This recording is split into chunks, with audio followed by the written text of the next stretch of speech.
And I'm Toulouse Shams. We are the news directors for the Mustang Morning News, Mira Costa High School's broadcast journalism class. Today we are interviewing our principal, Dr. Dale. We've compiled a list of questions based off of the responses to our Instagram polls, and we'll be asking those questions tonight. Dr. Dale, thank you so much for joining us today. Thank you, Kaylin. Thank you, Toulouse. So can I start off by asking about the block schedule? So we are currently using a rolling block schedule, which means that we only meet with half of our classes a day. Why did we choose to switch to that? Well, we wanted to make sure that teachers had protected time with students. And so we created the rolling block so that there would be a time teachers knew when the kids were theirs and theirs only, primarily for video conferencing. So what we've done is consistently communicate the simple idea that the block, that's for protected time for teachers, primarily for video conferencing. Your teachers can check in with you and have you check in with them on a daily basis. They can send you assignments on a daily basis. They can send you content on a daily basis, new content, new information, and they can even make assignments on a daily basis. So, but those types of daily things, they don't have specific time deadlines. Your only protected time is on that block schedule. Perfect. And have you found that the system is working well so far? Have you received good feedback from both students and teachers? Week one was an adjustment. So the first week, everyone was trying to figure it out.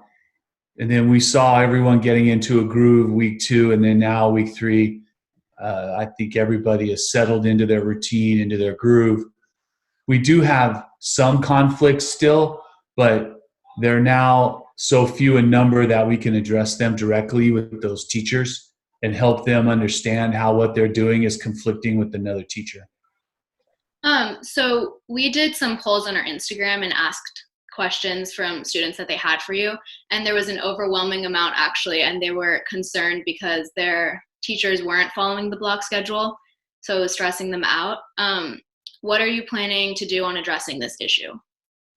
So normally when I hear teachers aren't following the block schedule, what they're really saying is, I have a teacher that's giving me assignments every day. That's not what the block schedule is.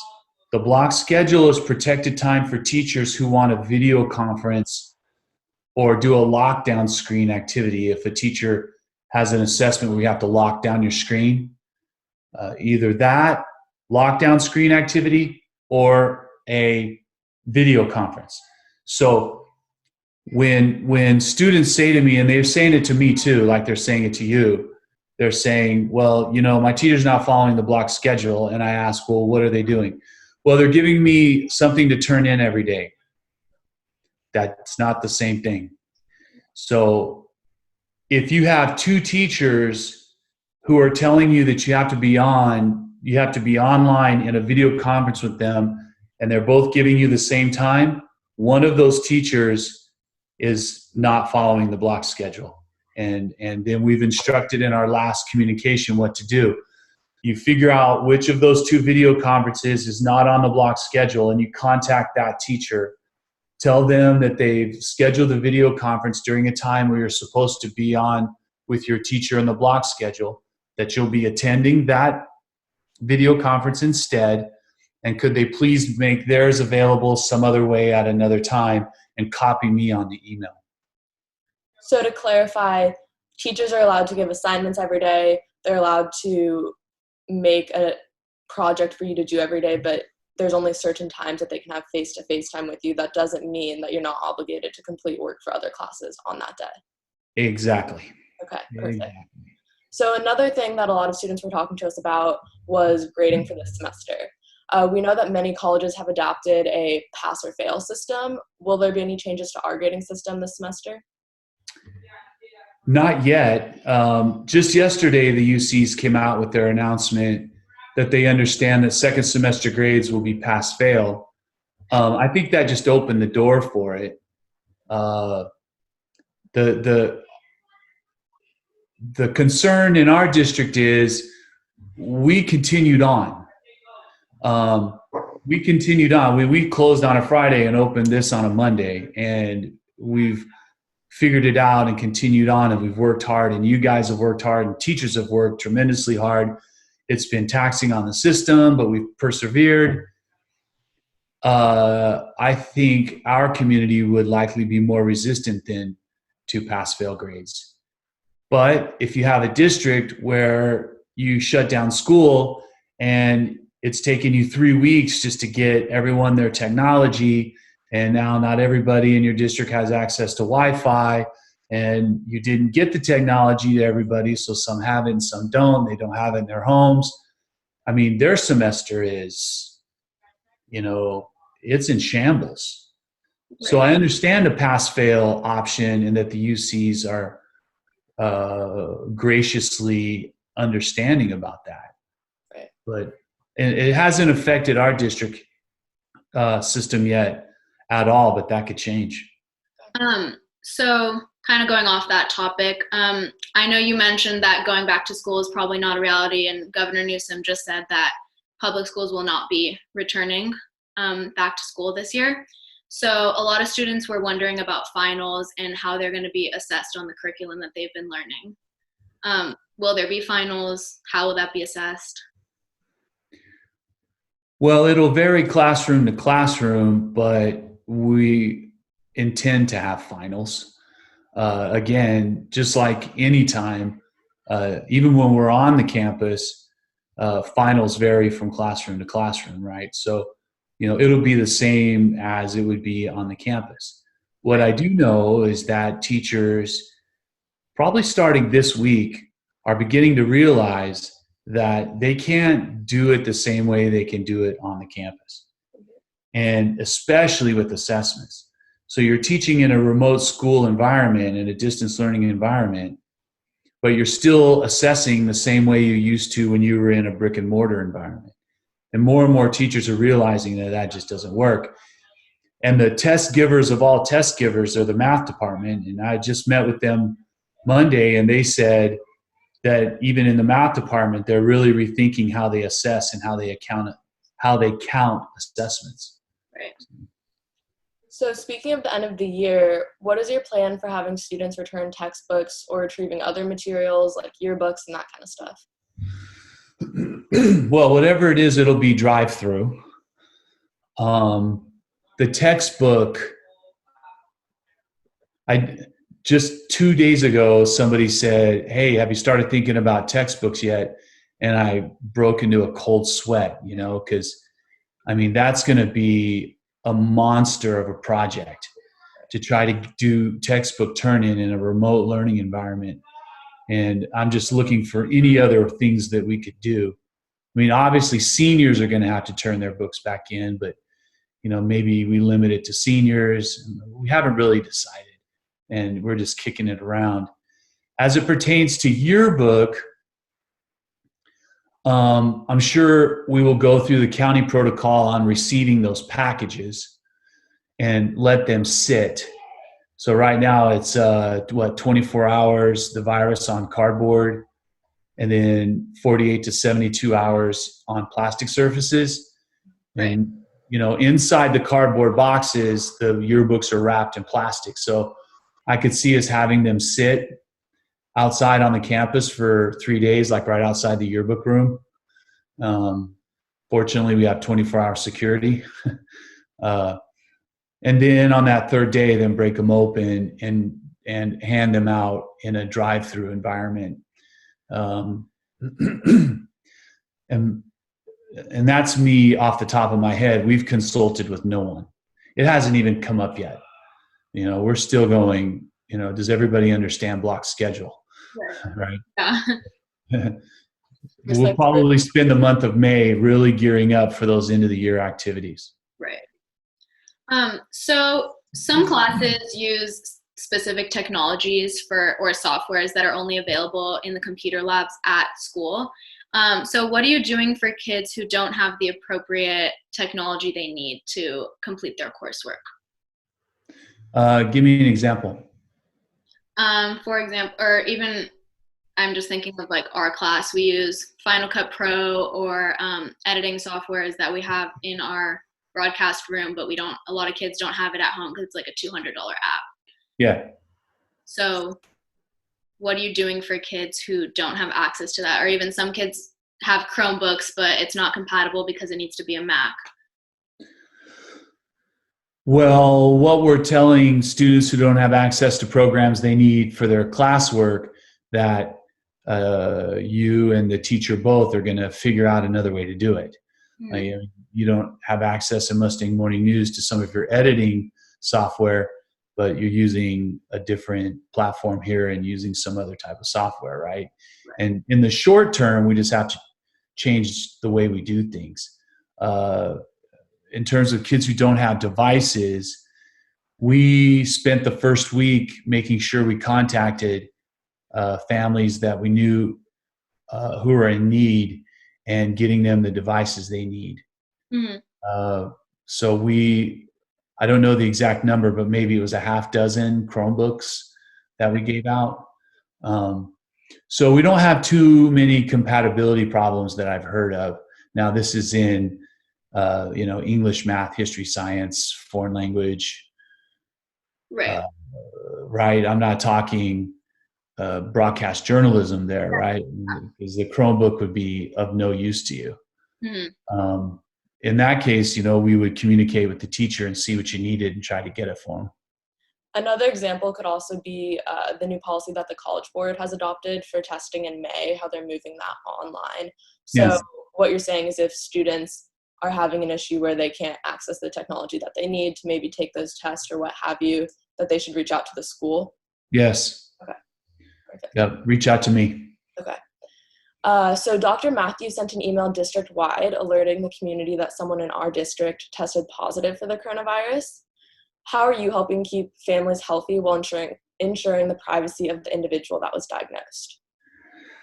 Well, we could just continue to put out all the information that comes to us from the county about proper protocols in this environment, right? Social distancing and such. So when it comes to families, we just continue to push that message. If you've read any of my 3 letters to the community, at least 2 of them have had some pretty strong language about, let's not mess around with this. Right. And so I don't usually do that. And when I do it, it's because it's a situation like this and I don't want to mince words. And everyone needs to just do what they're told right now. And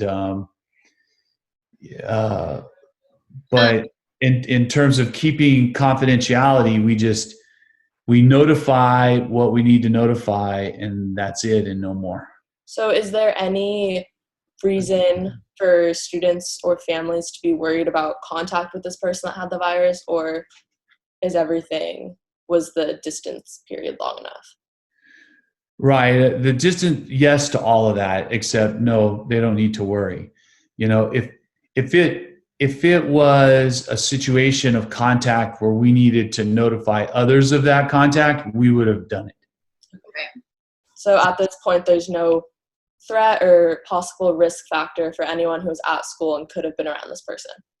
No, to my knowledge, all of the positive tests that have occurred so far in our district have been directly related to other sites. We've had none directly related to Costa yet.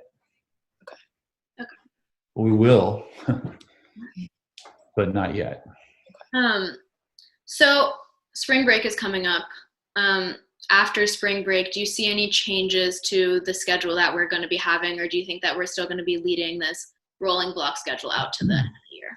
No, it's going to, well, the week we come back, it'll be the same because it's a short week. It's a Tuesday, Wednesday, it's a Tuesday through Friday.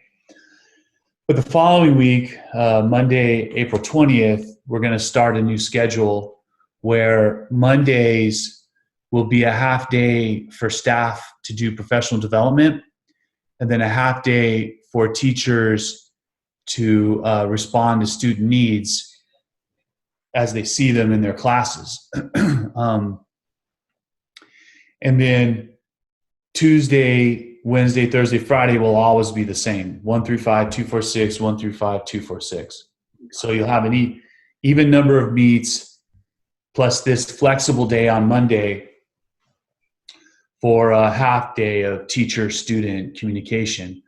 And that could be teachers making themselves available by email for an immediate response. I know some teachers will have Zoom office hours. Yeah. Some teachers might use it to assess. Some teachers might use it for new instruction.